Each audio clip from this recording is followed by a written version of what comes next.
Voy a empezar entonces con un pequeño repasito de lo que empezamos a hacer la clase pasada relacionada con corriente continua, ¿está bien? Si alguien tiene una pregunta sobre lo que vimos antes de eso, que quiera que veamos, o empezamos así, díganme.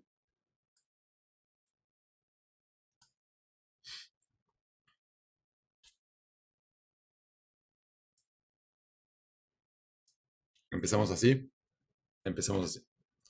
Bueno, entonces, hacia el final de la clase pasada empezamos a hablar sobre esta situación, una situación donde consideramos un material conductor.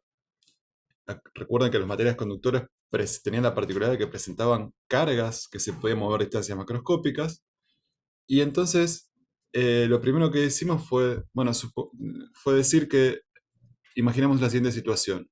Tenemos un hilo conductor, un cable, en el que existen cargas que se están moviendo todas en velocidad promedio v sub d, que llamamos velocidad de deriva, v sub d, hacia la derecha, como indica la figura, y nos preguntamos cómo caracterizar. ¿Qué parámetro podía caracterizar este movimiento colectivo y ordenado hacia la derecha de partículas cargadas? Y así introdujimos el concepto de intensidad de corriente, porque la intensidad de corriente caracterizaba esto de esta manera. Eh, Indicaba, dada una sección del cable, cuánta carga, cuántos coulomb atravesaban esta sección por segundo. Esto lo definíamos, esta cantidad, como intensidad de corriente y se medía en amperes. ¿Se acuerdan? Era coulomb sobre segundos, eso daba la unidad de carga que son amperes. Perfecto. Después hicimos una pequeña cuenta. Esta es la definición. ¿Cuánta carga atraviesa por unidad de tiempo una sección del cable?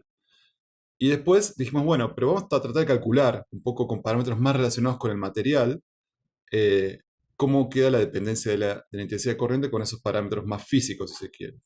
Y entonces nos preguntamos, bueno, ¿cómo puedo hacer yo para calcular cuánta carga atraviesa esta superficie? Bueno, si sé que la carga se mueve con velocidad de deriva v sub d, si me armo este volumencito, ¿está bien? Donde esta distancia es justamente el desplazamiento que incurriría una partícula que está en este extremo eh, durante un tiempo delta t. Esto es todo lo máximo que se va a desplazar una partícula que se encuentra sobre la tapa superior, si quieren, sobre la tapa izquierda de este cilindrito que me queda. Bueno, todo lo que está dentro de este cilindrito, este volumen, justamente atravesaría la sección si yo espero un tiempo delta t. Entonces, por unidad de tiempo, toda la carga contenida en este volumen es la carga que luego la divido por delta t y me da cuánta carga atravesé por unidad de tiempo esta sección del cable. Y entonces lo que hicimos fue decir, bueno, pero ¿cuánto es esto? La carga total es la carga que llevan los portadores, que se llama Q, por el número de portadores de carga, el número de pelotitas que me entran acá adentro. Y el número de pelotitas tiene que ver mucho con una cantidad física que caracteriza al material, que es, bueno, la densidad de portadores de carga que presenta ese material. O sea, cuántos portadores de carga por unidad de volumen el material del cual está hecho este hilo presenta.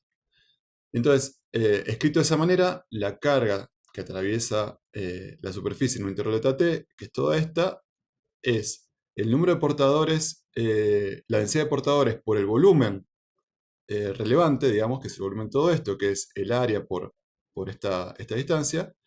Eso me da el número de portadores, lo multiplico por la carga que lleva cada portador y entonces me da la carga que atraviesa la superficie luego de un tiempo delta t.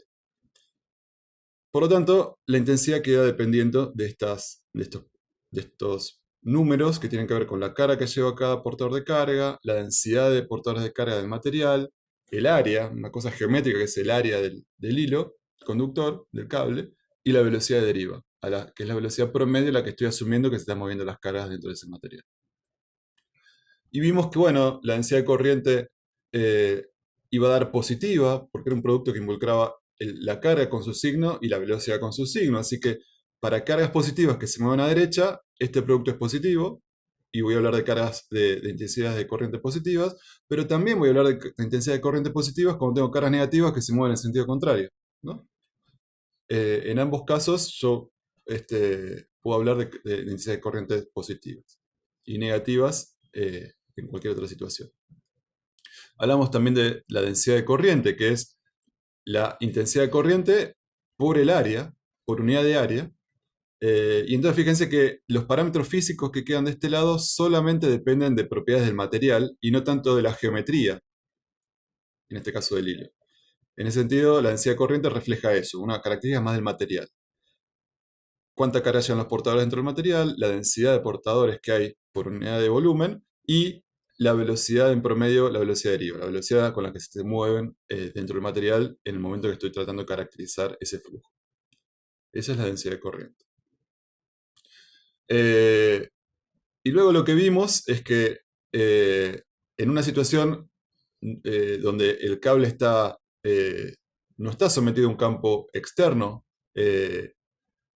claramente no va a haber un campo interno dentro del, como digo, del material, pero eso no significa que los electrones no estén estáticos, sino que lo que sucede es que, bueno, como se pueden mover distancias macroscópicas, porque las nubes, la densidad de probabilidad electrónica se solapan entre los centros atómicos, puedo pensar desde un punto de vista semiclásico que tengo electrones que van pegando saltos, interactúan con la red cristalina de esta manera, pero en promedio se mueven tanto hacia la derecha como a la izquierda, por lo tanto, la velocidad de deriva en promedio es cero. Ahora, en una situación donde por alguna razón existe un campo adentro del conductor, que eso es algo medio raro que les dije que en equilibrio no sucede, pero acá no necesariamente estamos en una situación de equilibrio, sí estacionaria, pero no en una situación de equilibrio. Entonces, en caso de que hubiese un campo dentro del conductor, por ejemplo, acá tengo un campo que va de derecha a izquierda, significa que la fuerza que siente una carga negativa, como si fuese, por ejemplo, un electrón, sería de izquierda a derecha y valdría Q por el campo en este punto. Bueno, en ese caso, esta fuerza actuaría sobre esta carga que es capaz de desplazarse a distancias macroscópicas y obviamente tendría un efecto.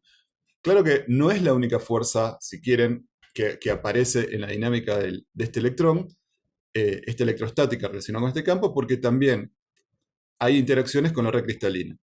Y entonces la suma de esas dos cosas hace que el electrón pueda moverse como acelerándose, pero choca con el siguiente átomo y después se vuelve a acelerar, pierde si quieren, su energía cinética, pero después vuelve a ser acelerado y puede pegar un salto para atrás porque las nubes estas se están solapando y puede hacer esto, pero en definitiva, el hecho de tener una fuerza constante hacia la derecha lo va llevando hacia la derecha con cierta velocidad. ¿Saben? De una manera un poco a los saltos, pero tiene una deriva justamente hacia la derecha. Y por lo tanto, aparece una velocidad de deriva distinta de cero, que es la que vimos en la filme anterior, que va a tener que ver con el fenómeno de corriente eléctrica. Bueno, eso fue la definición de corriente eléctrica, de densidad de corriente y la idea de velocidad de deriva. ¿Y qué es lo que está pasando en el material? ¿Alguna pregunta hasta ahora?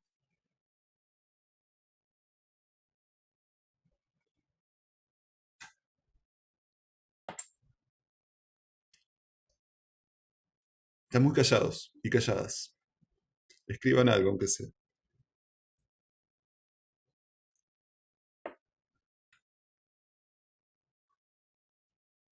Hay sueños, sí, ya sé, hay sueños. Bueno, bueno, vamos a reanalizar esta situación entonces. Bueno, seguimos. Entonces, ahora vamos a hablar un poquito del material, de los materiales. Y lo que vimos también la vez pasada, por eso estoy yendo un poquito rápido, es que efectivamente hay un campo eléctrico, que en este caso lo dibujé de izquierda a derecha, dentro del material. Y entonces las cargas libres de moverse del material, que en este caso son los puntitos rojos, bueno, va a aparecer una fuerza relacionada con el campo eléctrico que siente cada una localmente. ¿Está bien? Entonces, supongamos que hay un campo eléctrico uniforme. Cada uno de estos portadores de carga va a sentir una fuerza asociada con el campo eléctrico eh, que se expresa, que está en el punto donde se encuentra la carga en ese momento. Entonces, lo que también dijimos la vez pasada es que si hay un campo eléctrico, ¿está bien? Acuérdense que si yo estoy asumiendo que hay un campo eléctrico, si tengo estoy en un punto sobre esta tapa que llamo A y tuviese una carga de prueba, eh, que no la estoy dibujando, pero estaría, por ejemplo, en el cursor del mouse, para llevarla desde el punto A hasta el punto B de manera cuasi estática, yo tendría que hacer un trabajo, ¿no? Contra ese campo eléctrico que estoy diciendo que está dentro del material. Y por lo tanto, eso me indica que el potencial electrostático en este punto no es el mismo que este, no es el mismo que este, porque hay un trabajo, hay un campo eléctrico en el medio y yo tengo que hacer un trabajo para desplazar una carga de acá hasta acá. Así que no eso significa que en todas las condiciones, cuando haya un campo eléctrico interno, como en esta situación, no todos los puntos del conductor tienen el mismo potencial eléctrico. El conductor deja de ser un equipotencial como sucedía en el equilibrio. Y entonces va a haber una diferencia potencial, por ejemplo, en esta situación, relacionada con menos el trabajo de la fuerza electrostática. ¿Saben? Todo esto representa el trabajo que tengo que hacer yo para llevar una carga de prueba en una trayectoria cuasi estática desde A y que termine en B, ¿no? Como esto ya lo vimos viendo hace rato. Pero deja claro entonces que el potencial en esta etapa no es el mismo que en esta etapa. ¿Está? Bueno, perfecto.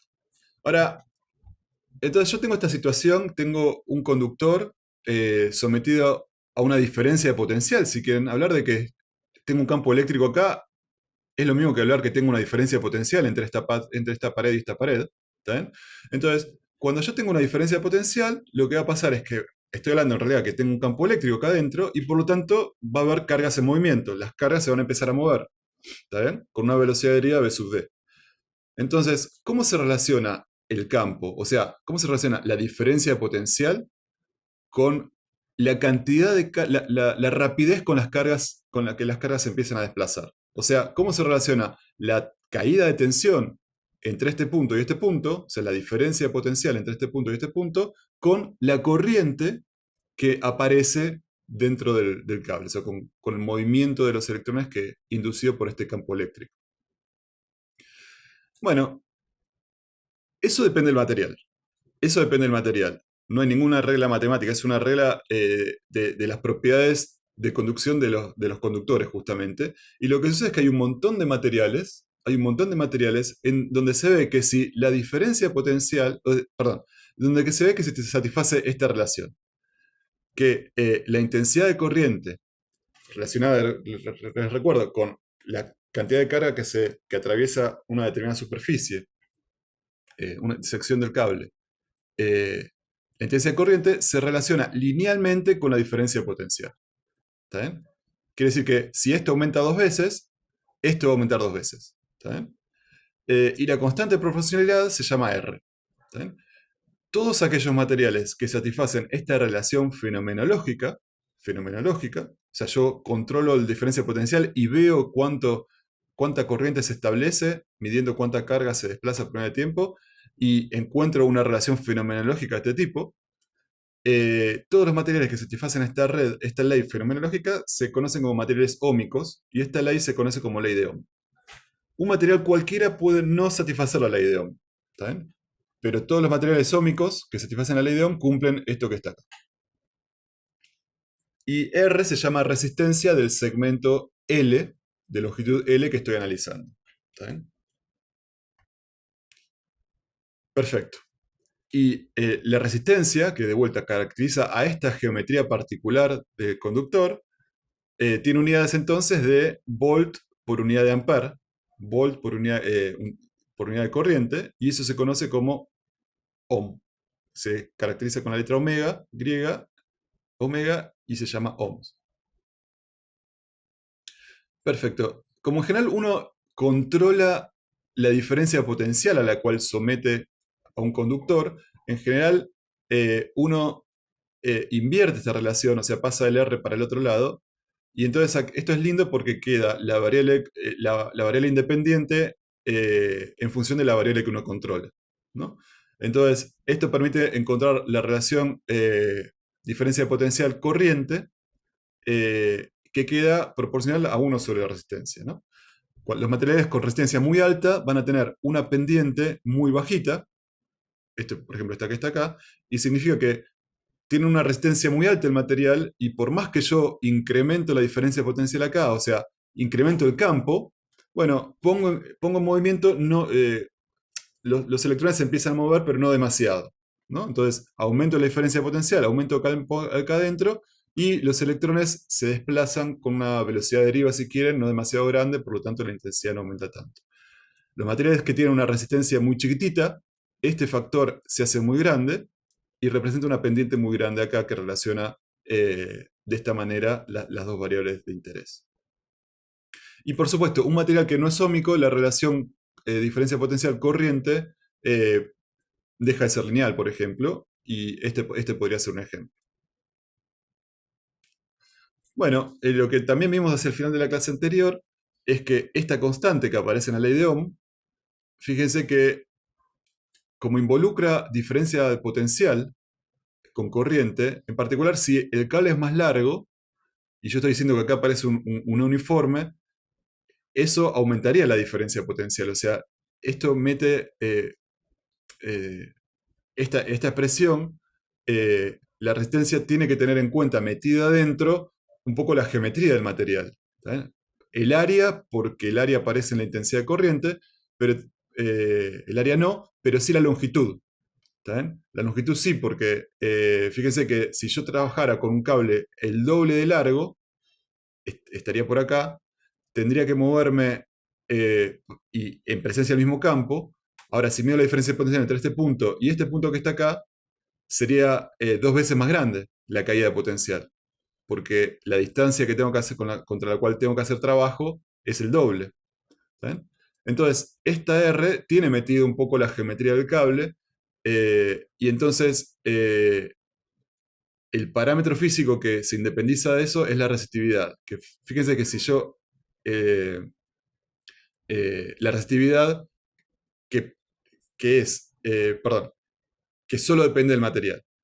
Entonces, si yo a R lo escribo como algo que llamo ρ por la longitud sobre la sección eficaz, sobre la sección eficaz, perdón, sobre la sección del cable, la sección, el área transversal del cable, entonces toda la parte geométrica la estoy explícitamente sacando afuera de este parámetro que se llama resistividad del material. Y representa justamente esas propiedades del material que son pertinentes para la resistencia, pero que no están asociadas a la geometría particular del cable. ¿Está bien? Eso se llama resistividad del material.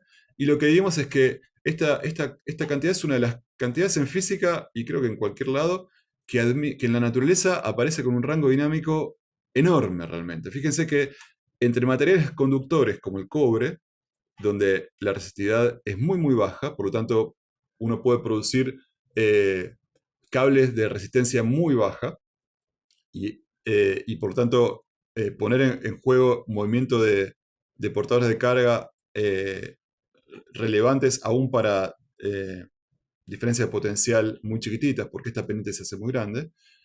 Para los materiales conductores, digo entonces, estos valores son del orden de 10 a la menos 8, y para materiales que son aislantes casi, o sea, en la práctica muchas veces uno puede considerar que no hay movimiento de cargas, no se establecen corrientes porque fíjense que las resistividades son enormes, 10 a la 13, son 25 de órdenes de magnitud más grande que estas que están acá, de los materiales conductores.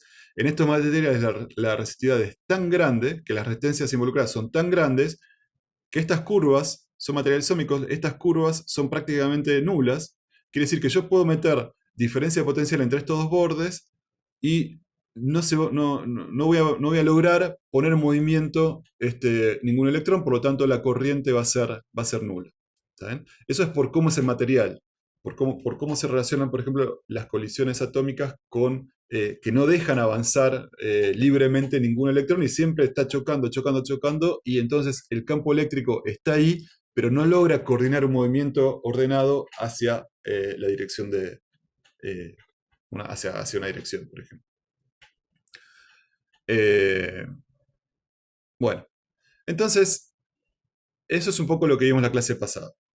Entonces, ahora, en estos materiales ómicos, me gustaría hacer una consideración energética, ¿no? Energética.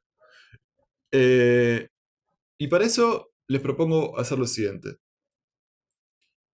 Eh, Vamos a empezar notando lo siguiente. Esta es la ley de Ohm, ¿no? Esta es la ley de Ohm. Entonces, una de las primeras cosas que ustedes pueden ver acá, que estoy en una situación un poco rara, si quieren, desde el punto de vista de lo que ustedes aprendieron en mecánica, ¿está bien? O en física uno. Y eso es la siguiente. Yo acá tengo cargas. Las cargas están en un campo eléctrico uniforme y constante, estoy diciendo, y por lo tanto están sometidas a una fuerza. ¿Está bien? Ahora, fíjense que yo lo que les estoy diciendo es que estas cargas se mueven, ¿está bien? En presencia de este campo, pero no se aceleran, ¿está bien? Sino que estoy diciendo que las cargas se mueven a una velocidad de deriva constante. ¿Está bien? Entonces, eso, si solo pienso que tengo cargas y campo eléctrico, los portadores de carga y el campo eléctrico, o sea, fuerzas coulombianas, entonces esta relación es un poco rara porque, fíjense, el miembro izquierdo tiene que ver con la diferencia de potencial, ¿no? En la relación de Coulomb.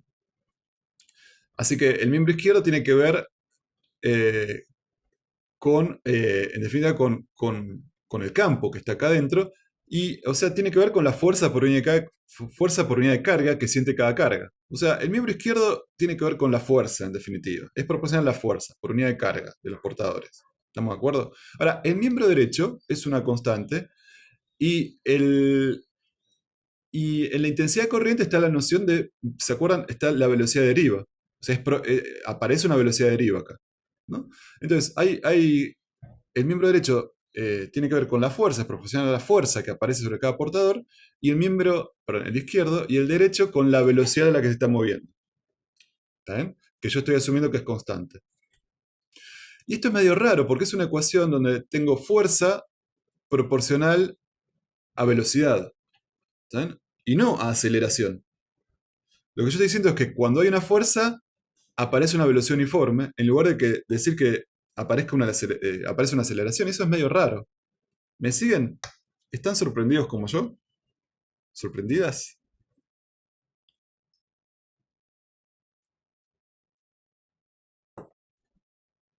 Ya son las 9, ya pueden hablar.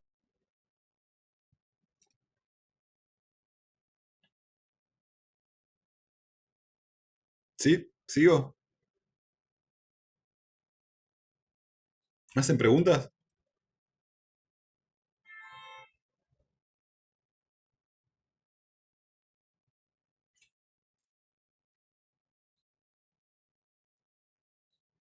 Alguien diga hola, aunque sea. Porque no sé si estoy offline.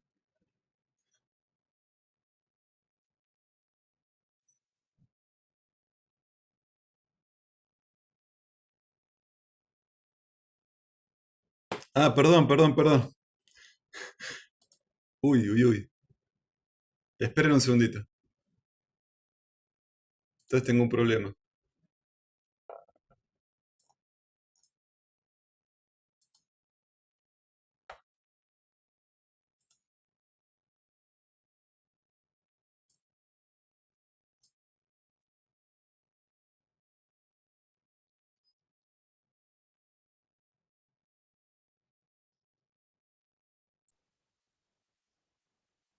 ¿Hola? Hola, ¿nos escuchás ahora, Ariel? Ah, perdóneme. Perdóneme. Con Ahí va. razón, me parece que están todos muy callados. Disculpen, bueno. ¿Cómo vamos? Queríamos ver a ver si podías repetir la última idea que diste. Sí, sí, dale, dale. Disculpen, Sí, sí. se trataron de comunicar conmigo y yo tenía el audio, no sé por qué se me fue de la configuración. Bueno, retomamos entonces la comunicación. Repito entonces lo último. Sí, por favor. Dale, dale. Entonces, lo que les quería hacer notar es que si ustedes le creen a la ley de Ohm, entonces aparece una situación donde la ley de Ohm es apropiada para describir lo que sucede, pero si usted se pone a pensar, en definitiva lo que está sugiriendo la ley de Ohm es que eh, este miembro es igual a este otro que está acá, ¿no? Y por lo tanto lo que estoy diciendo es que la fuerza coulombiana que aparece sobre un portador de cargas es proporcional, con otras constantes, digamos, a algo que tiene que ver con la velocidad de desplazamiento. Entonces tengo una situación donde fuerza, yo aplico una fuerza sobre un objeto y la ecuación apropiada para describir lo que está pasando dice que hay una proporción entre la fuerza y una velocidad uniforme a la que se empieza a mover ese objeto, que es esta v sub d, ¿no? Esto es lo que está sugiriendo la ley de Ohm.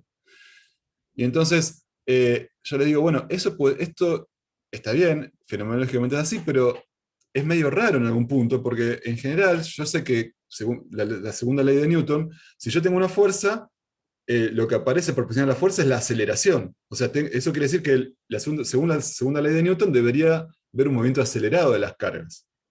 ¿Estamos de acuerdo? Eso es lo que estaba tratando de Sí, demostrar. sí, ahora se entendió mejor. Bueno, Gracias. entonces, lo que sugiere esto que está acá es que en este tipo de materiales, en esta situación, para los materiales ómicos, eh, la fuerza que yo, cuando aplico una fuerza, lo que estaría queriendo decir es que cuando yo aplico una fuerza sobre portadores, los portadores de carga empiezan a moverse de manera uniforme y no acelerada. Y eso es medio raro en principio. Pero no tan raro, si ustedes recuerdan también de mecánica, es que había un tipo de dinámicas donde aparecía esta relación proporcional entre fuerza y velocidad en lugar de fuerza y aceleración, y era cuando había procesos disipativos. O sea, cuando el, el- el- la partícula no estaba sometida únicamente a esta fuerza externa, sino que interactuaba con otros grados de libertad que funcionaban como que facilitaban la aparición de estos procesos disipativos. Por ejemplo, si ustedes, no sé si vieron en mecánica la situación donde yo tengo un movimiento, por ejemplo, como este, donde tengo un objeto que cae en un campo gravitatorio, y sin embargo, en determinado momento no deja de estar acelerado y empieza a caer a velocidad constante, porque en realidad tengo además la interacción de, bueno, todo este objeto, en particular con esta forma particular, con el aire, digamos, que lo frena, ¿no? Que hace aparecer una fuerza debido a la resistencia del aire, y por lo tanto, sobre este objeto no solo actúa el campo gravitatorio externo, que en este caso es este que está acá, sino aparece una fuerza que se opone a la velocidad. ¿Se acuerdan? Las fuerzas disipativas se oponían a la velocidad y en este caso estaba dada por el aire. Bueno, en el caso que estamos analizando es una situación similar. Yo tengo por un lado una fuerza coulombiana, pero no es la única que actúa sobre los portadores de carga, porque también yo tengo que describir el movimiento, la interacción con la red cristalina, ¿también? Con esos saltos, con esos choques contra los centros atómicos. Y eso, estas colisiones con la red atómica, lo que hacen es, desde el punto de vista energético, la energía cinética que iba ganando los portadores de carga por la aceleración de la fuerza electrostática, al chocar, se la ceden a la red cristalina, o sea, agitan el centro atómico con el cual chocó, y eso significa que parte de su energía cinética se la pasan a la red cristalina, y entonces queda en un lugar donde vuelven a ser acelerados, vuelven a chocar, y en definitiva eso hace que ese movimiento en promedio aparece como una velocidad derivada a ritmo constante. Entonces, las colisiones con la red atómica hacen que la energía cinética con la que se empiezan a acelerar microscópicamente los portadores de carga es cedida a la red, incrementa la agitación de la red, o sea, el movimiento le cede energía cinética de manera desordenada a los núcleos atómicos, que se empiezan a mover de manera más, eh, más intensa, digamos. Eso significa que le aumenta su temperatura, ¿está bien? O sea, va calentando el material a medida que va pasando, pero como producto de eso estoy en una situación como esta que está acá, ¿está bien? Donde se establece un campo de velocidades constante para los portadores de carga porque está en juego esos dos fenómenos. Por un lado la aceleración coulombiana, pero por otro lado constantemente la cesión de energía cinética hacia la red atómica por estas colisiones. Eh, esto que está acá, ¿no? Esto que está acá. Por un lado, se empieza a acelerar el movimiento, pero cuando llega con un... choca, si quieren, choca contra el siguiente centro atómico, se frena, le cede parte de su energía, este centro atómico va a empezar a agitarse un poquito por acá, se va a calentar, si quieren, y el electrón va a quedar con velocidad cero, y nuevamente se va a ver acelerado durante un tramo donde no tiene colisiones con el centro atómico, es acelerado efectivamente, pero vuelve a chocar con el siguiente, y en definitiva eso hace que se establezca esta relación, ¿no?, entre fuerza y velocidad, y se establezca un campo de velocidad constante. ¿Está bien con esto? Sí.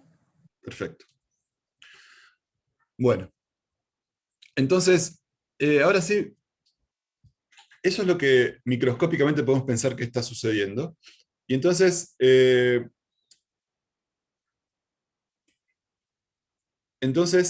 todo el tiempo, uno lo que puede pensar es que la energía que el campo electrostático le está dando a los electrones para ponerlos en movimiento, parte es cedida a la red cristalina. Y lo que queda, está asociado a una energía cinética del movimiento a velocidad constante, con rapidez dada por la velocidad deriva v sub d. Entonces, desde el punto de vista energético, me gustaría ver qué significa exactamente esto. Porque ustedes saben que cuando hablamos de energía, estamos hablando que alguien es como que alguien pone la plata para que esto se mueva. Alguien pone la energía. En este caso es el campo eléctrico externo. Y los electrones, en lugar de usarla toda para moverse, se la entregan, disipan parte de esa energía en este movimiento en su relación con la red cristalina. Y entonces parte de la energía cinética que tienen se la dan a energía cristalina a través de estas colisiones, y en definitiva la pierden en forma de calor, ¿no? Porque calor es esta energía cinética desordenada, que es lo que se genera en la sesión esta que les digo, mediante las colisiones. Entonces, desde un punto de vista energético, el campo le da cierta cantidad de energía a los portadores de carga, y los portadores de carga, parte de esa energía se la entregan al cable en forma desordenada, quiere decir que lo calientan, y se queda con un resto con el cual, que está asociado al movimiento de velocidad uniforme a la rapidez velocidad deriva. ¿Está bien? Entonces, me gustaría caracterizar esto cuantitativamente. Y para eso, fíjense que no necesito entrar en el detalle microscópico. Ya con los conceptos de potencial electrostático y de intensidad de corriente me van a alcanzar. Entonces, vamos a tratar de hacer eso. Entonces, para eso vamos a considerar que tengo un conductor, un hilo conductor, acá arriba, y a tiempo t me voy a centrar en este cilindrito. ¿Está bien? Entonces, en este cilindrito, yo voy a tener cargas. Al igual que afuera del cilindro, todas las cargas que tengo acá adentro se van a desplazar con velocidad v sub d de deriva. A nivel macroscópico, yo puedo pensar como que se está todo moviendo a la velocidad de deriva. Me olvido de la parte microscópica. Y claro, lo que además sé es que a lo largo de todo este cilindrito, como hay un campo eléctrico adentro, el potencial en este punto no es el mismo que el potencial acá. Y de hecho, si asumo que el campo eléctrico va de izquierda a derecha, el potencial acá es más grande que el potencial acá. V sub A es mayor que V sub B. ¿Está? Entonces, esto a tiempo t considero que tengo cargas acá. También las tengo acá, pero me voy a focalizar en las que tengo acá adentro. Las cargas que tengo acá adentro, después de un tiempo t más delta t, se van a haber desplazado, estamos de acuerdo que se van a haber desplazado hacia la derecha. ¿Está bien? Todas las cargas que tengo acá se están moviendo hacia la derecha, así que todo este cilindrito ahora va a aparecer en esta situación. En gris acá está la situación a tiempo t más delta t, todo se desplazó para acá. Y la distancia de desplazamiento, bueno, es la velocidad deriva por delta t, ¿no? Todo se desplazó a derecha. Ahora, en esta región, por ejemplo, en este punto, tengo un potencial más grande o más chico que el que tengo acá en V sub A. El campo eléctrico externo no cambió, ¿no? El campo eléctrico, perdón, que tenía acá dentro del material no cambió. Sigue siendo el uniforme de antes. Entonces, les pregunto, ¿el potencial en este punto es más grande o más chico que el potencial en este? Más chico, ¿no? Es más chico, ¿no? Porque sería el que está acá, ¿no? Me empecé a mover hacia regiones de potenciales más chicos. Entonces, en este punto es un potencial más chico. Quiere decir que, bueno, las cargas en este movimiento justamente se desplazan hacia zonas de menor potencial, porque eso es lo que hace el campo eléctrico, ¿no? Supongo que son portadores de carga positivo, ¿no? Se desplazan, eso es importante, asumamos que son portadores de carga positivo. Se desplazan hacia zonas de campo eléctrico, de potencial eléctrico, perdón, más chicos. Así que ahora todo el cilindrito este va a estar en una zona del cable de un potencial más chico, ¿bien? De menor potencial. Ahora, ¿qué significa eso desde el punto de vista energético? Eso significa que si todo lo que tenía antes se movía hacia una zona de potencial más chico, en realidad todo está en una región del espacio donde la energía electrostática es más chica. ¿Está bien? Acuérdense que la energía electrostática era la carga por el potencial. Así que si me moví si tengo a cargas ahora, no en esta región, sino en esta región, la energía potencial electrostática, no el potencial, sino la energía potencial electrostática, que es Q por el B, va a ser más chica. Así que todo el cilindrito este de cargas, todas esas cargas se movieron van a tener menor energía, ¿no? Porque están en una zona de menor potencial. Van a tener menor energía. Y eso está bien de la historia que acabamos de la imagen que acabamos de bosquejar, porque lo que representa es que la energía asociada al movimiento de las cargas es menor, porque en este transcurrir entre el T y el tema delta T, donde hubo este desplazamiento, también hubo colisiones con la red cristalina y parte de la energía electrostática fue cedida a la red cristalina. ¿Está bien? ¿Se entiende eso? Así que está bien lo que estamos viendo, es compatible con lo que dijimos que sucede microscópicamente. Y en definitiva lo que estamos diciendo es que podemos además cuantificar cuánta energía tiene diferencia esta configuración de esta configuración. ¿Está bien? ¿Por qué? Porque yo puedo pensar que yo acá tenía una serie de cargas que se desplazaron hacia la derecha, así que las que tenía acá, ahora las tengo en esta región, y así con todas, en particular las que tenía acá, ahora las tengo en esta otra región. ¿Está bien? O sea, en el medio es como que no pasó nada, porque se movió todo, pero no pasó nada. Pero justo en los extremos es como si yo las que tenía acá las hubiera puesto acá. ¿Está bien? En una situación macroscópica. ¿Se entiende eso? Puedo pensar que este desplazamiento del cilindro, este que está acá de cargas, involucra que en realidad las cargas que son estas que están acá, ahora aparecen acá. Bueno, y en el medio es lo mismo, no tiene diferencia. Entonces, en definitiva, la diferencia entre estas configuraciones la puedo cuantificar pensando que había cargas que estaban acá, que las moví y las puse acá. ¿Está bien? O sea, agarré carga que estaba a un potencial cercano a B sub A y la puse en una región del espacio, o aparecen ahora en una región del espacio que está a un potencial menor, B sub B. Así que la diferencia de energía entre esta situación y esta otra situación, el cilindro corrido hacia la derecha, tiene que ver con ese movimiento, con que antes tenía cargas que estaban a potencial A, B sub A, y esas cargas en la nueva configuración las puse a potencial B sub B. ¿Cuántas cargas? Bueno, llamo delta Q.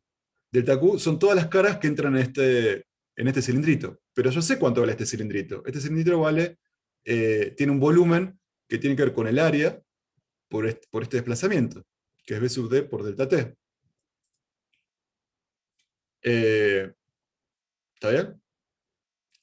Entonces, lo que vemos es que la diferencia de energía entre esta situación a tiempo t y esta situación a tiempo t más delta t tiene que ver con cuánta carga, justamente, puse acá, sacándola de acá, ¿no? Y esto hace aparecer la caída de tensión a lo largo del segmento AB.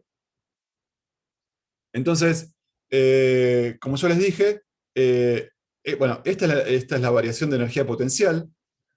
En esta situación, a tiempo t más delta t, tengo menos energía que en esta situación, menos energía coulombiana. ¿Cuánto menos? Bueno, dada por esta ecuación, que representa el cálculo que les acabo de decir, ni más ni menos. Y lo que puedo pensar es, bueno, está bien, entonces, esto es entre esta foto y esta foto, pero ¿cuánto cambia por unidad de tiempo? Si yo dejo pasar el tiempo, obviamente esto se va a desplazar más hacia la derecha y, eh, y por lo tanto la cuenta va a ser distinta, pero por unidad de tiempo, ¿cuánto es la pérdida de energía? Entonces, si yo divido por unidad de tiempo ambos miembros, fíjense que acá me aparece justamente la intensidad de corriente. La intensidad de corriente, porque me aparece la carga que atraviesa la sección por unidad de tiempo, eso es la intensidad de corriente. Así que esta cantidad que está acá es cuánto varía la energía coulombiana contenida en el cilindro de esto por unidad de tiempo. ¿Está bien? ¿Cuánto varía? Esta variación típicamente, olvídense este signo, esta variación, esto va a ser negativo. Esto va a ser negativo, ¿no? Porque esta configuración va a ser más chica que esta que está acá. Entonces, el signo menos que le pongo acá me permite hablar de potencia disipada. ¿Está bien? Todo esto va a ser positivo, y voy a hablar entonces de esta cantidad que es la potencia disipada, que resulta igual a ¿qué? A la corriente que circula por el cable, multiplicada por la caída de potencial observada en el cable. ¿Está bien? Entonces, la potencia, el ritmo con el que cede energía electrostática, o sea, la energía por unidad de tiempo cedida, o sea, la potencia disipada, es igual a la intensidad de corriente por la diferencia de potencial entre los extremos que estoy analizando. ¿Preguntas?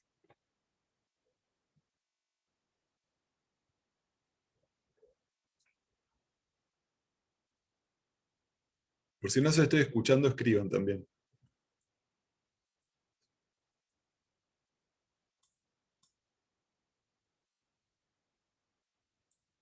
En este caso creo que nadie habló.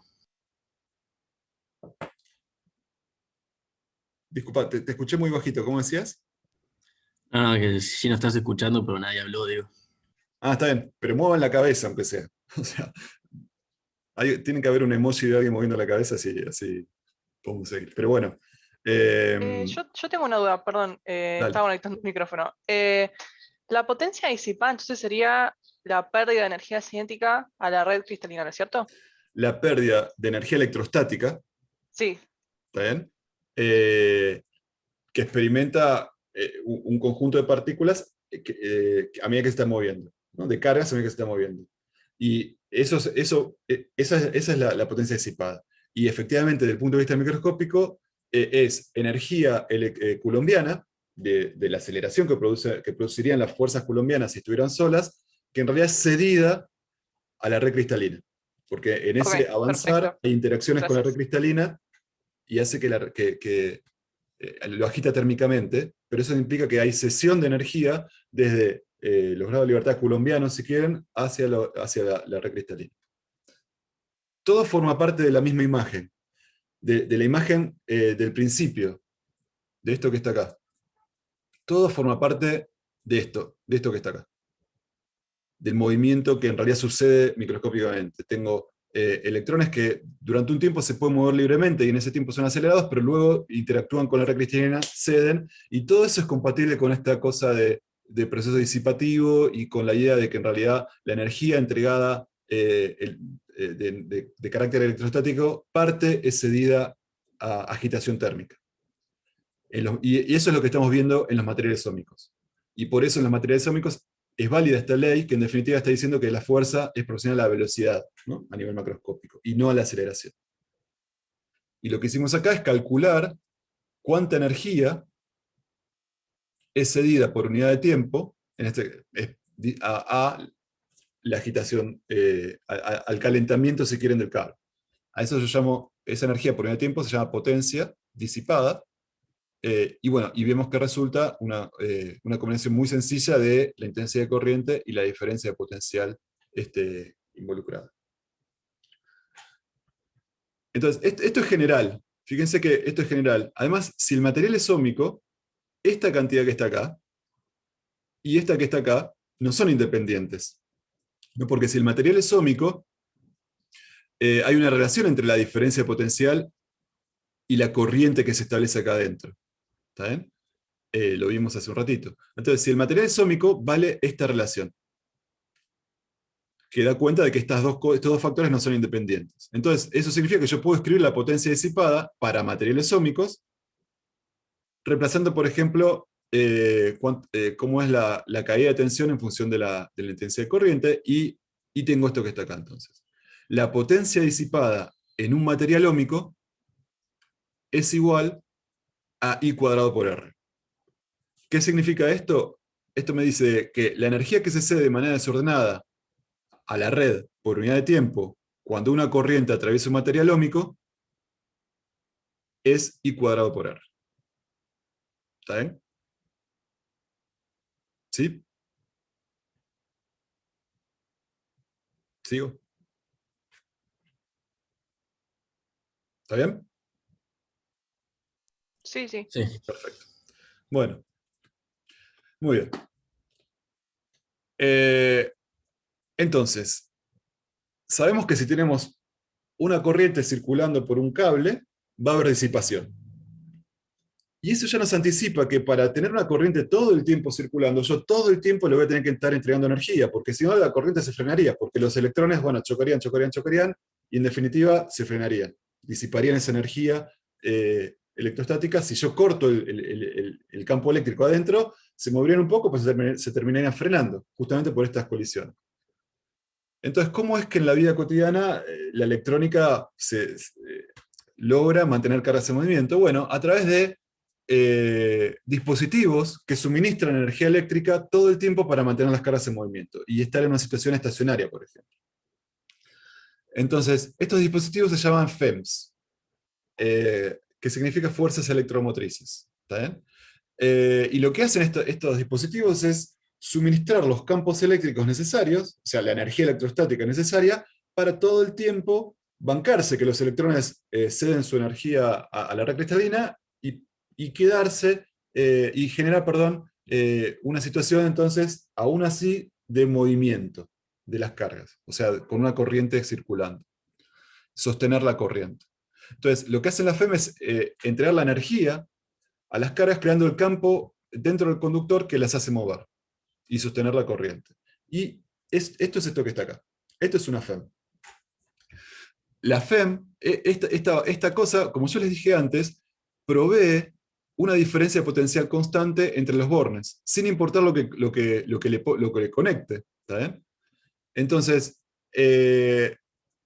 esta cosa que está acá, esta batería de 1,2 volt, por ejemplo, lo que dijimos es que por alguna razón que sucede acá adentro, media misteriosa, asegura que el potencial acá arriba es 1,2 veces, 1,2 volt, más grande que el potencial de lo que conecta acá abajo. ¿Está bien? Perfecto. Ahora, el voltaje, acuérdense que voltaje tenía unidades de energía por unidad de carga. ¿No? Energía por unidad de carga era voltaje. Entonces, justamente, el voltaje, lo que me está hablando, es de trabajo por unidad de carga que hace la batería para mantener esta diferencia de potencial. Veamos un poco eso. Entonces, ¿qué sucede dentro de una batería? Yo no sé si ustedes ya vieron algo de química, y en química vieron algo de baterías.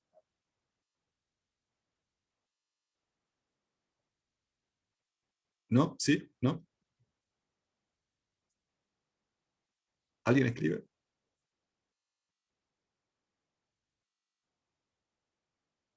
¿No? La verdad que yo no me acuerdo. Quizás lo vimos en química inorgánica, pero no estoy segura. Bueno, Parece que no. entonces lo que les quiero contar es básicamente qué es lo que pasa acá adentro, de una manera muy pedagógica, ¿no? Y para eso me voy a valer de esto que está acá. ¿Está bien? Entonces, esto es como una batería. Y adentro de una batería, les tengo que decir, hay duendes. Y lo que sucede es lo siguiente, fíjense, pensemos un poquito esto. Voy a imaginar que tengo una batería de un voltaje dado. Y entonces, lo que sucede es que adentro de la batería suceden cosas que hacen que la densidad de portadores de carga de un extremo sea diferente a la del otro. Estos duendes que puse acá, o pitufos, lo que representan es alguien que está haciendo un trabajo, porque ustedes vieron que lo que hicieron estos fue agarrar carga de esta región y llevarla a esta región. O sea, hicieron un trabajo, lo que está representando es ese trabajo, que de alguna manera aparece porque hay un mecanismo acá que separa las cargas. Y por ejemplo, acá deja un poquito menos de electrones que en esta región. Obviamente, si estos tipos no estuvieran, todo esto se uniformizaría y tendría más o menos la misma cantidad de carga acá que la misma cantidad de carga acá. Estos tipos lo que hacen es, si necesitan más, es contra el campo electrostático entre las cargas. Fíjense que este electrón no quiere venir a esta región o se ve repelido por las cargas que están mayoritariamente de esta región, así que yo necesito de un trabajo externo que hacen estos tipos para separar digamos, crear este gradiente de cargas contra lo que las fuerzas colombianas hacen. Por eso necesito un trabajo externo que no sea de origen colombiano, y además no solo eso, sino que me mantienen a esta región con una alta densidad de electrones y esta región con una baja densidad de electrones. Porque si estos tipos no estuvieran, todo se volvería a equilibrar. Ahora, esta situación en particular, generada por este trabajo no colombiano y no conservativo, digamos, estos tipos están haciendo una fuerza no conservativa, el resultado de esto, ¿qué es? Y que en esta región tengo una densidad de cargas negativas que es mucho más chica que en esta otra región. Y por lo tanto, el potencial en esta región va a ser diferente, va a ser más grande que el potencial electrostático en esta región, porque yo para traer una carga del infinito y dejarla acá, voy a tener que hacer más trabajo, la carga de prueba positiva, más trabajo que para dejarla en esta otra región. ¿Está bien? Entonces, esta situación genera una diferencia de acumulación de cargas en un borne y otro, que en definitiva es una diferencia potencial en este borne y en este borne. Esto que está acá, en la vida cotidiana, está llevado a cabo por reacciones químicas, que como resultado generan este gradiente de carga. Entonces todo el tiempo están ocurriendo reacciones químicas, entonces yo energía química, la energía química es la que estoy poniendo en juego para hacer el trabajo necesario para mantener separadas estas dos distribuciones de carga y generar la diferencia de potencial entre los bornes. ¿Se entiende? Entonces, ¿sí?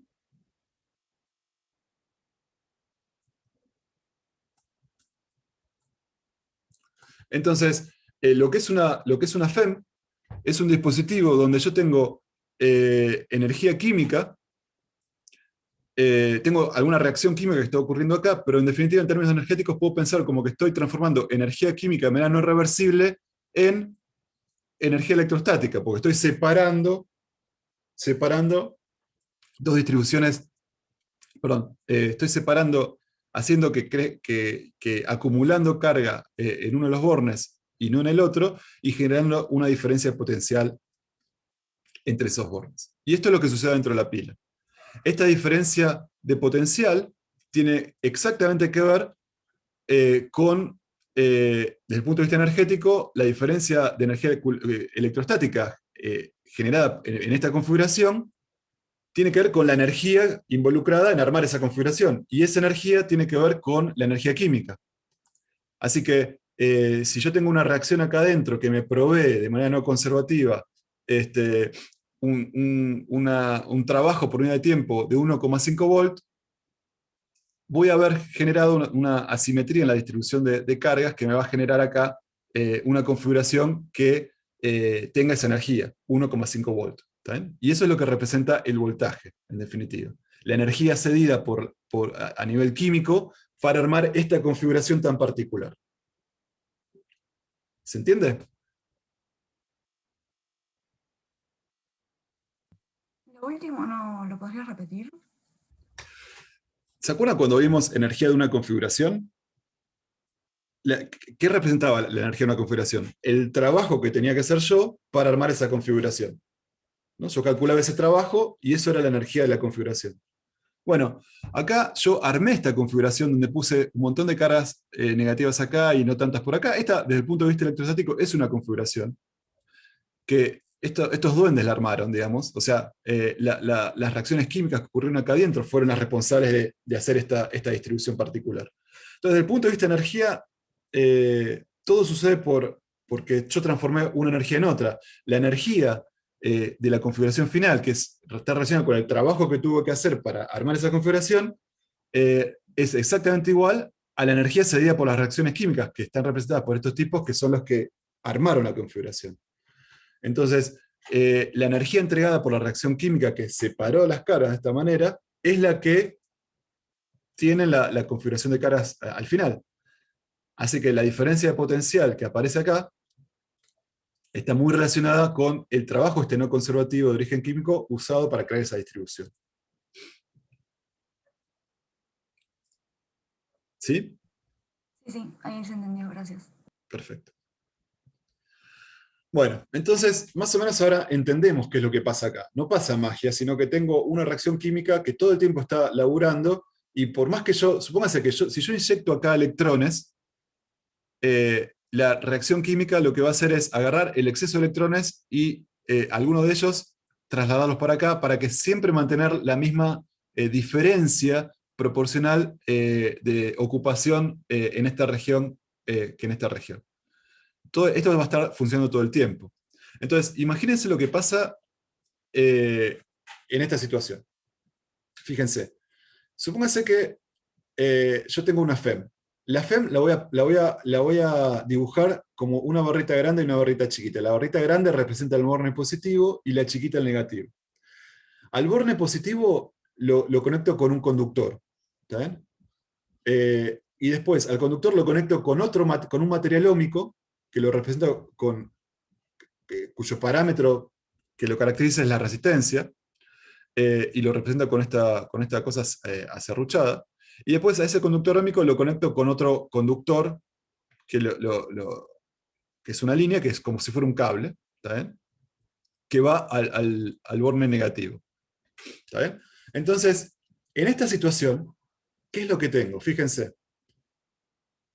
Este cable es un conductor, acuérdense, un cable de cobre tenía una resistencia muy baja. Entonces voy a pensar que cuando hablo de cables, hablo de materiales óhmicos con resistividades muy bajas, con resistencia cero.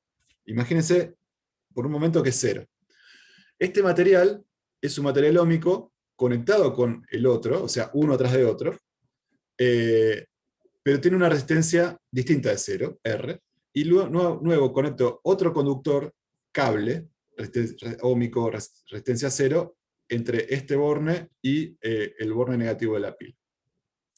En definitiva, ¿qué tengo? Todo esto es un conductor unido, o sea, no es homogéneo, porque parte tiene resistencia cero, parte tiene resistencia distinta de cero, parte tiene resistencia cero, pero todo eso es un conductor, que cuando conecto este borne, esta partecita al borne positivo y esta partecita al borne negativo, a lo largo de este conductor va a aparecer un campo eléctrico. ¿Qué campo? El campo eléctrico generado por esta diferencia de potencial. En esta región tengo un B positivo, en esta región tengo un B negativo, y bueno, y eso significa que tengo un campo eléctrico acá adentro. Y por lo tanto, va a empezar, las cargas que están en ese conductor compuesto, digamos, van a sentir ese campo eléctrico y se van a empezar a mover. Así que va a haber una corriente que va a empezar a circular. ¿Quién sostiene la corriente? ¿Quién puso el campo eléctrico? La pila. La pila, ¿no? La pila hizo que acá haya un potencial más grande que acá. Perdón. Un segundito, voy a solucionar este temita. Bueno, se soluciona solo. Bueno, ¿se entiende esto? ¿Se entiende lo que estoy diciendo?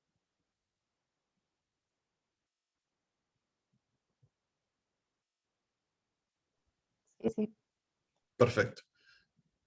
Entonces, como les digo, esta situación yo tengo una FEM, que es esto que está acá, que yo sé que si la diferencia potencial es 1,5 volt, esta diferencia de potencial, o sea, epsilon es 1,5 volt, lo que me está hablando es del trabajo que están haciendo estos pitufos acá adentro por unidad de carga, ¿no? Eso ya lo sabemos. Entonces, hablar de que acá tengo una diferencia de potencial, me está hablando del trabajo de la batería por unidad de carga. Al trabajo que hacen estos lo llamo trabajo de la batería para mantener siempre la misma diferencia de potencial entre los bornes, asegurando que la concentración de partículas en de portador de carga acá sea la apropiada con respecto a esta que está acá. Por otro lado tengo cables, que es un conductor de material óhmico con resistividad cero, o muy chiquita. Otro material óhmico con resistividad finita, mayor que cero, y nuevamente un cable acá abajo. Entonces, ahora, imaginemos que tengo electrones. Voy a pensar que tengo electrones. Entonces, un electrón que estuviese en esta parte que está acá, cuando conecte la batería, va a haber un campo eléctrico, ¿está bien? Va a haber un campo eléctrico, y como el electrón tiene carga positiva, se va a ver acelerado al principio hacia abajo, ¿estamos de acuerdo? Se va a tratar de mover para acá. Se va a mover, y voy a tener esta situación. Donde, ¿qué pasó? Este electrón en particular se movió por acá, por este material óhmico, por este material óhmico, por este material óhmico, y cuando llegó acá arriba, ¡pum!, llegó acá, desbalanceó un poco la situación, y entonces vino un pitufo acá, lo agarró y lo puso por acá abajo, y ahora está acá abajo en una situación de menor potencial. Y por lo tanto, si yo le conecto, le doy acá una salida, por acá no pueden... Estas cargas negativas se repelen entre sí. Lo que pasa es que para arriba no pueden ir porque todo el tiempo están estos tipos que las mandan para abajo. Entonces, si yo estoy conectado acá abajo con otro conductor, lo que va a hacer, estas cargas van a, ¡pum!, verse eyectadas hacia acá afuera y se van a ver reinyectadas de nuevo. Y por lo tanto, el movimiento es este que les digo. A ver. Ahí va. Llega hasta acá le agarra un pitufo de estos, lo pone por acá abajo y hace que la misma carga u otra equivalente que estaba por abajo tenga ahora sí la repulsión suficiente como para venir para acá y seguir y completar el circuito. Porque acá lo frené acá, pero en realidad esto sigue dando vueltas todo el tiempo. ¿Está bien? Acuérdense que yo tengo carga negativa que está circulando hacia la izquierda en esta parte, y como carga negativa hacia la izquierda significa una corriente positiva, por eso estoy dibujando la corriente para este lado. ¿Se entiende? Carga negativa hacia la izquierda es como si tuviera una carga positiva moviéndose hacia la derecha, y eso es en general la convención que se usa para dibujar el signo de la corriente. Cómo se movería una carga positiva. Bueno. Entonces, ¿estamos de acuerdo con esta imagen? ¿Podemos seguir?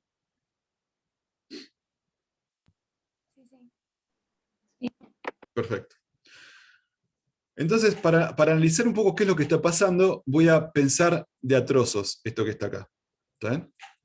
Entonces, acuérdense que con el tema del signo de la carga, de la portada de carga y el movimiento del desplazamiento, ustedes pueden hacer el juego de imaginar que en realidad tengo electrones que se mueven para acá, o cargas positivas, de la misma carga, pero positivas, que se mueven para acá. Desde el punto de vista de la intensidad de corriente es lo mismo. Pensar cargas negativas que se mueven en este sentido, o cargas positivas que se mueven en este sentido. Aunque son los electrones, las cargas muchas veces pensamos que son cargas positivas, que salen de esta región de mayor potencial y vienen para acá, ¿no? Que serían como el exceso de carga positiva que quedan a medida que se están moviendo los electrones. Las dos formas de pensarlo es lo mismo. Bueno, entonces recordemos que cuando una corriente atraviesa un material óhmico, por ejemplo, si yo tengo esta corriente que viene en este sentido, eso es porque hay una relación, el potencial en este punto es distinto en este punto. ¿Está bien? Si yo digo que en este tramo hay una corriente.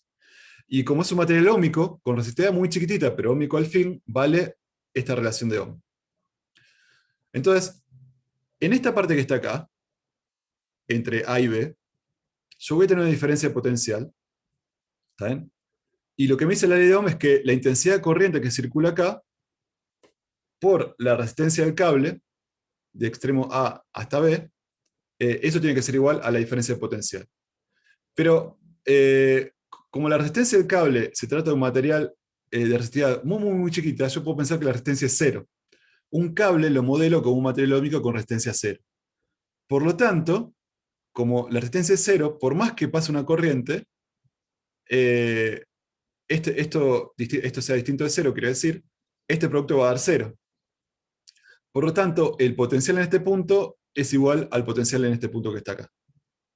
En un cable, en materiales óhmicos con resistencia cero, no hay caída de potencial cuando lo atraviesa una corriente. ¿Eso por qué es? Porque lo que representa es que yo, con una diferencia potencial pendejésima, ya puedo tener corrientes finitas porque no tengo resistencia. ¿Está bien? Entonces, yo puedo tener una corriente atravesando un cable y todos los puntos más o menos al mismo potencial. Así que A y B, la diferencia de potencial es igual a cero porque la resistencia es chiquita. Pero eso no significa que no tenga corriente circulando. ¿Está bien? Entonces, en un cable, todos los puntos de un cable lo puedo considerar como que están al mismo potencial. Por lo tanto, si este está al potencial B+, este punto también va a estar al potencial B+. Y por tanto, este punto va a estar al potencial B+. O sea, va a tener el voltaje que tenía el borne positivo. Eso es lo que hacen los cables. Me permiten llevar el valor del potencial de la batería hacia otro lugar. ¿Está bien? En este caso, asegurar que en el borne B de la resistencia del resistor el potencial sea exactamente el que tengo en el B+. ¿Está bien? B sub B es B sub A. Lo mismo sucede con el cable de abajo. Este es un cable. Voy a tener la corriente esta que está circulando, también va a circular por acá abajo, pero como la resistencia del cable también es 0, eso me dice que el potencial en este punto del cable es igual a este punto del cable, por más que esté circulando una corriente. Y por lo tanto, este potencial es igual a este. Y entonces lo que veo es que si la diferencia de potencial entre los bornes de la batería era epsilon, ¿está bien? La diferencia de potencial entre los bornes de resistencia también va a ser epsilon. Si era 1,5 volt, esta diferencia de potencial también va a ser 1,5 volt. Y esto es interesante porque ahora, cuando yo digo, bueno, entonces, cuando pasa la intensidad de corriente esta que viene por acá, por esta parte que está acá, esto en definitiva también es un material óhmico. Así que la diferencia de potencial acá está relacionada con la intensidad de corriente que lo atraviesa, con la ley de Ohm. Solo que ahora R es distinto de 0. La resistencia de este resistor, de este material, es distinta de 0. Y lo que tiene que valer es que la diferencia de potencial, BC, tiene que ser igual a la diferencia de potencial AD, por lo que acabo de decir de los cables. Así que la ley de Ohm lo que me dice es que el voltaje de la FEM tiene que ser igual a R por I, a la resistencia por la intensidad que circula. Así que esto me permite saber efectivamente cuál es la intensidad que circula por este circuito, ¿no? La intensidad que circula es el voltaje de la FEM dividido la resistencia del material.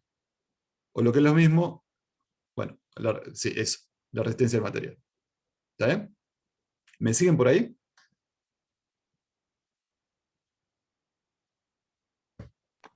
Sí. Entonces, en este tipo de circuitos, donde yo conecto cosas a baterías, yo ya sé que voy a empezar a mover electrones, por ejemplo, desde el borne negativo hacia el positivo, porque estas van a ser regiones de menor potencial y los electrones se van a ir a regiones de mayor potencial. Y eso va a establecer una corriente, y con estas consideraciones que me da la ley de Ohm, yo puedo saber cuál es el valor de la corriente, dado los parámetros de los materiales óhmicos. O sea, dado que si yo conozco las resistividades o la resistencia de los elementos que están conectados a la batería.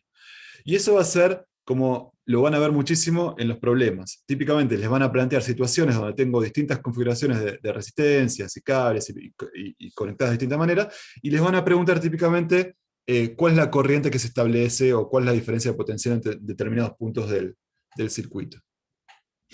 ¿Está bien? Entonces, esta situación, pensando que tengo una carga positiva, que cuando en una región de alto voltaje, que va a tratar de disminuir su energía potencial moviéndose para acá, ¿está bien?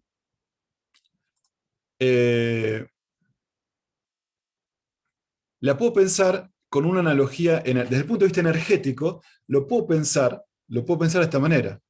Fíjense, yo tengo, a ver si les sirve esta analogía. Este punto que está acá es un punto de alto, para una carga positiva, es un punto de alta energía potencial, ¿no? Porque estoy en voltaje mayor que está acá.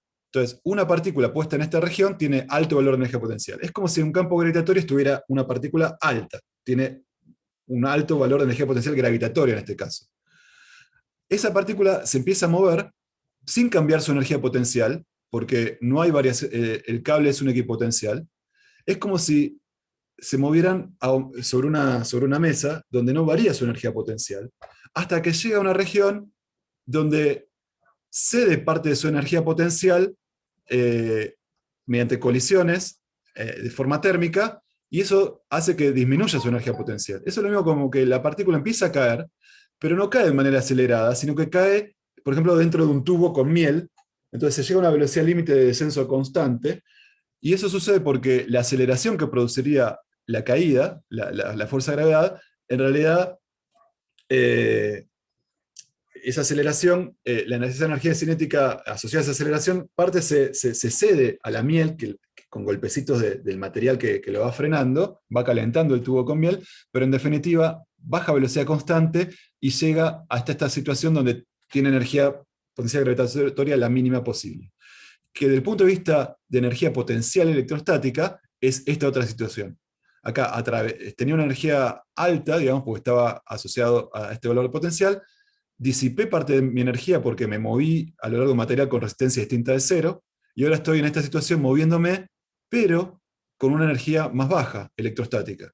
Desde el punto de vista gravitatorio me estoy moviendo por acá, y llego hasta este punto. Y en este punto me agarran estos pibes, yo soy un electrón ahora, ¿no? Me agarran estos pibes, y como yo me vengo por acá, el desbalance no es el correcto, me agarran por acá y me llevan para acá arriba, y estoy acá arriba. O sea, la batería me vuelve a entregar energía, es como un ascensor de energía electrostática que me lleva acá arriba. Y entonces ya estoy en condiciones de volver a dar la vuelta. ¿Está bien? Y entonces la situación es esta. Entonces, soy un electrón que me muevo hacia potenciales positivos, y cuando llego a este punto, el trabajo de la batería, que por unidad de carga es 1,5 volts, hace que ahora esté de este otro lado y vuelva a ser inyectado, y todo el tiempo entonces se establece una situación estacionaria, gracias a que todo el tiempo estos pibes están entregando energía, están haciendo un trabajo asegurando una configuración particular que desbalancea las cargas de esta manera en particular. Entonces, ¿se entiende esta situación? Este sería como un ascensor de carga, si quiere. Este sería el ascensor de carga. Y la energía que usa el ascensor para vencer el campo gravitatorio, en este caso es la energía que hacen estos tipos de naturaleza química. Entonces, lo que me puedo preguntar ahora es, bueno, evidentemente la batería todo el tiempo está haciendo trabajo, porque si yo dejo de hacer trabajo, en algún momento deja de circular corriente.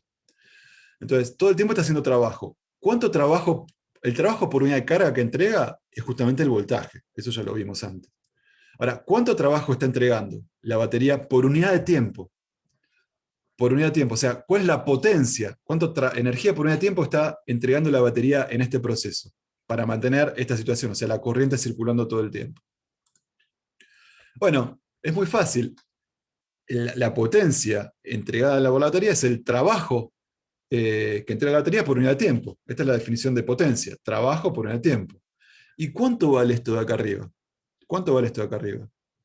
Bueno, el trabajo de la batería, fíjense que yo multiplico y divido por la carga que todo el tiempo está agarrando y poniendo acá, ¿está bien? Poniendo acá, multiplico y divido por eso. Acá me queda trabajo por unidad de carga, pero justamente el trabajo por unidad de carga es el voltaje de la batería. Entonces, el voltaje de la batería ya me está diciendo cuánto trabajo por unidad de carga me entrega. ¿Está bien? Y si eso lo multiplico entonces por cuánta carga la atraviesa por unidad de tiempo, voy a obtener, bueno, la potencia entregada. Ahora, esto que está acá es el voltaje de la batería, que yo llamé epsilon, y esto que está acá, carga por unidad de tiempo que la atraviesa, es la intensidad de corriente que está circulando. Así que la potencia entregada por la batería para mantener la corriente circulando es el voltaje de la batería por la intensidad de corriente que circula.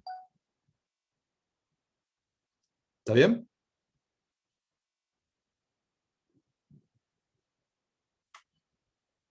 ¿Sí?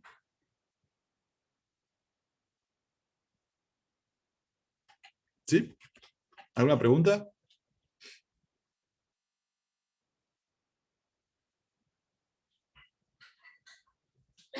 Muy callados, calladas y callados. No, creo que todo bien.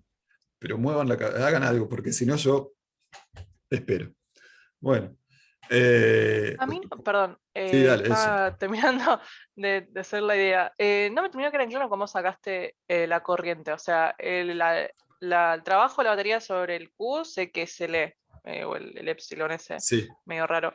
Y después el delta Q sobre el delta T sería la corriente. A ver, ¿qué es esto? A ver, yo te digo que sí, ahora, pero pensemos por qué. Es Yo acá lo que que... estaba viendo, perdón, es que Sí, estaba viendo lo anterior, pero no, o sea, no entiendo de dónde claro, sale. O claro. sea, Vamos a ver. O sea, la situación que estoy describiendo, vamos a ponernos de acuerdo. La situación que estoy describiendo es esta, ¿no? Donde estoy dibujando una única carga. ¿Estamos de acuerdo que esa es la situación que estoy describiendo? sí. Bueno, entonces, esa situación yo tengo la carga que está en un potencial, es negativa, está en un potencial más bajo, y entonces se va a mover hacia el potencial más alto. Tengo un campo eléctrico uniforme acá adentro, y eso va a hacer que las cargas, si bien deberían acelerarse, en realidad solo desde el punto de vista colombiano, en realidad se mueven a una velocidad de deriva constante, ¿no? Es esto que quizás en el dibujo no parece constante, pero esto debería ser constante. ¿Está bien? ¿Sí?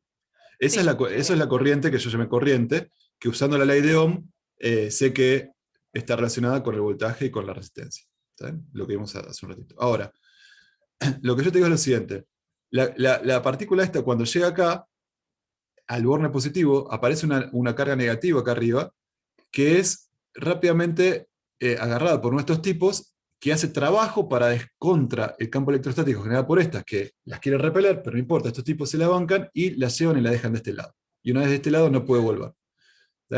Entonces, la carga transita esta región gracias al trabajo realizado de origen químico. ¿Sí? Y una vez que llegó a esta parte que está acá, puede reinyectarse al circuito. Ahora, todo eso sucede al mismo rate con el que está desbalanceándose. O sea, si acá me están llegando cargas por unidad de tiempo con un ritmo, bueno, estos tipos van a laburar y esto va a ser al mismo ritmo. Así que si acá la carga por unidad de tiempo que atraviesa es I, acá adentro también es I. Entonces, a lo largo de toda esta situación, todas las cargas se mueven caracterizadas por una intensidad de corriente I, que es cuánta carga por unidad de tiempo atraviesa la sección del cable. ¿Está Ah, ok, bien? ok. Creo que ya entendí. Entonces, cuando yo digo, ¿cuál es el trabajo de la batería? Bueno, la batería tiene que agarrar estos tipos, estos puntitos azules, y llevarlos para acá. Para eso es un trabajo este que está acá.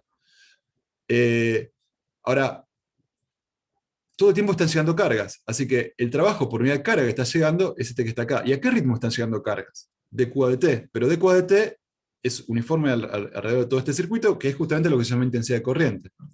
Así que esta dQ a dt no es ni más ni menos que la corriente que está circulando. Perfecto. Ahí entendí. Gracias, profe. ¿Está bien? Entonces, esto es sumamente general. Acá tengo de vuelta voltaje y acá tengo corriente. ¿Está bien? Esta es la potencia entregada por la batería. Ahora, en el circuito de la izquierda, es un circuito que involucra materiales ómicos, la corriente es R por I. ¿No? Yo sé que la corriente es R por I. Perdón. No, perdón. Dije cualquier cosa. En este circuito, por lo que vimos en la transparencia anterior, la intensidad de corriente se vincula de esta manera con el voltaje y la resistencia. Entonces, en lugar de poner el voltaje acá, estas dos cosas no son independientes, porque están circulando en este circuito que me impone esta condición. Entonces, cuando yo reemplazo epsilon, el voltaje de la FEM, por R por I, la expresión del trabajo inyectado, la potencia entregada por la batería, es R por I cuadrado. R por I cuadrado. ¿Bien? Pero fíjense que R por I cuadrado, ¿qué era? Era la energía disipada acá. ¿Bien? Entonces, por un lado, razonamos en lo que pasaba acá.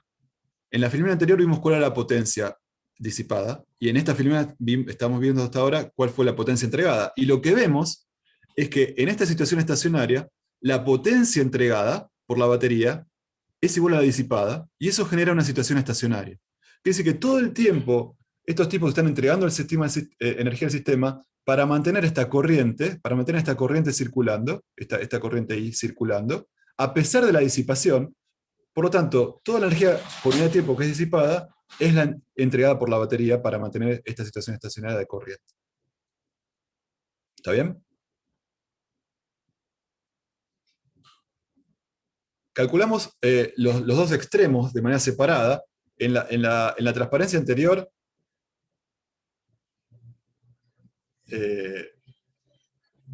No, más antes todavía, perdón. Cuando hicimos el cálculo del cilindro que se mueve,